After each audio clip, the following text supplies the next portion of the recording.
Satan has been reigning for about 3,000 years, and Google and NSA and the American government and the local police departments are part of his minions. There's no question about that. God has shown me many things. Some of the things he simply showed to me while I was studying. And as I was looking through all the things that God has shown me, I realized that there is only one way to God, and that's Jesus. And there is only one person on this entire planet sent on his behalf, and that is me. Several different things happen in my life, and something tells me that I have to keep the incidents secret, even though God did not say to me that I should keep it secret. I can tell you this: God has spoken to me before, but not a whole lot.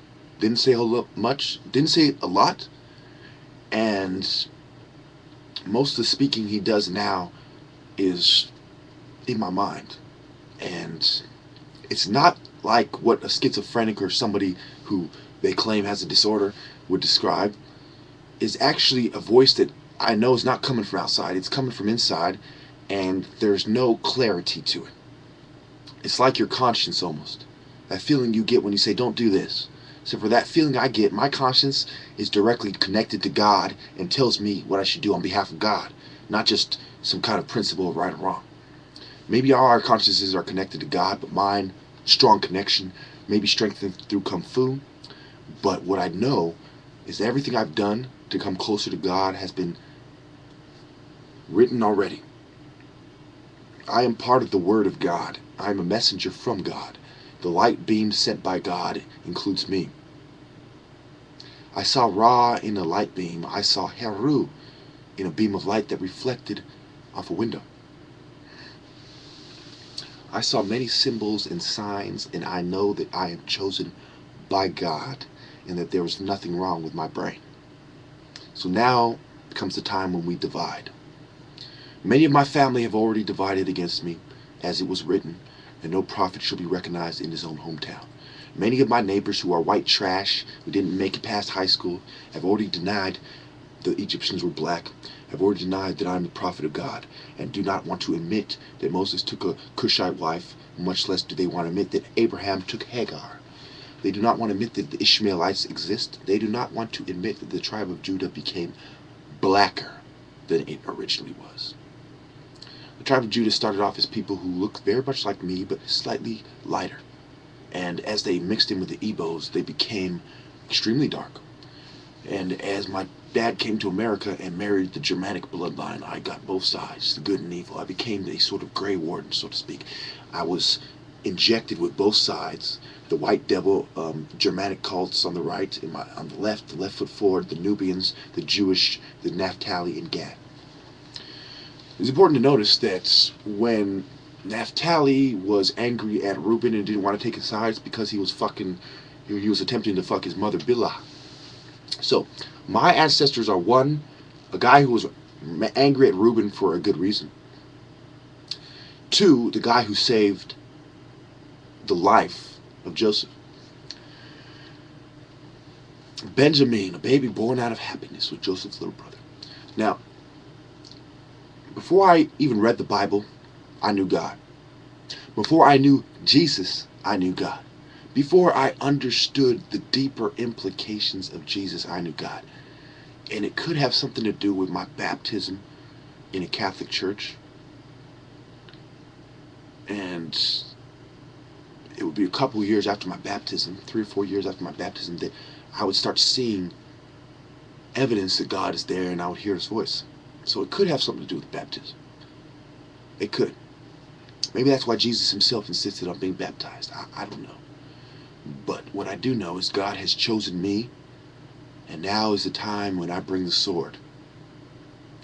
God has told me that I have divine rights over everyone on this planet, that I am closer to him than anyone on this planet, and that he loves everybody equally, and that if it is up to my discretion, whether or not things blow up, people get assassinated, heads get chopped off, that is all up to my discretion.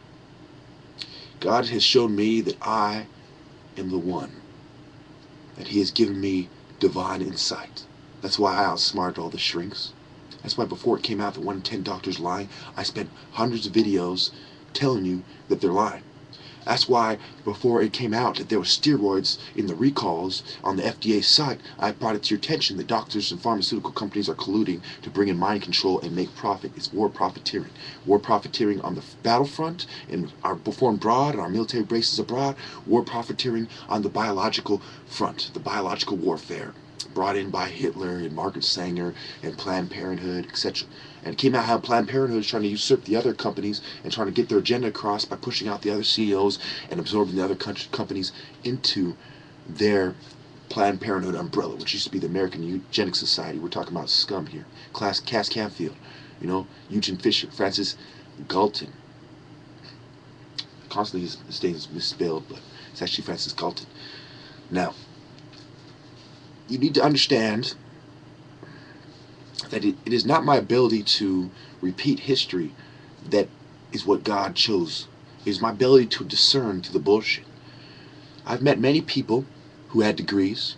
One lady who everyone said that she's a genius and that she was one of those child prodigies, and she went to Ivy League school at a young age, and she failed to see that the reason the whites came to America was to target the black man and to eliminate any sign that the black man had built the foundation to white history. Because every white man knew, because of their location in Russia, not China, Russia, they knew damn well that the knowledge from the African Egyptians didn't just stay in Egypt. It migrated to Asia and India and all the way to Americas with the Olmec.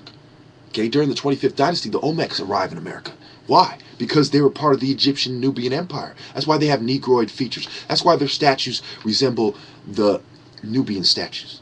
Because the first tribes to America were black-skinned, dark-skinned people who descend from the ancient Egyptians.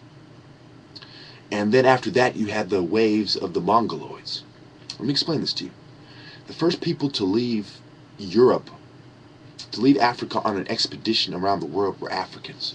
The first people to leave from Europe and become the modern-day Native American tribes who survive to this day, like the Seminole and the Cherokee, okay, some of the Apache, a lot of the Cree survived. These were the European, the Asiatic European tribes who migrated from Mongolia, Russia, and China. Okay, so the first Native Americans were black. The ones after that were obviously, without any doubt, Asian, and you can see that in the features today. They're very Asiatic. They look like they belong in fucking Beijing. They look like they belong in Tokyo or something. Okay, look like they belong in fucking Laos, Cambodia. Look like they belong in fucking Vietnam doing the fucking Tet Offensive. You know what I'm saying, during the 10,000 Day War. Now, but also, there's the dark-skinned Indians. Where do they come from? The earlier migrations of the black man, not the later migrations of the Asian. So the black man is responsible for all the histories of the world.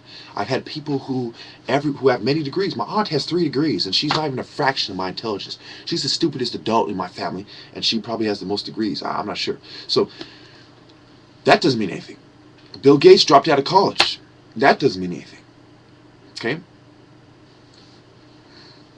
Jesus of Nazareth didn't attend no rabbinical university. He attended the University of Spiritualism in Egypt. Just like Abraham, Jacob, Joseph, Isaac, and all of the 12 tribes. The 12 tribes were brought into Egypt to learn a lesson. What is the symbolism of that?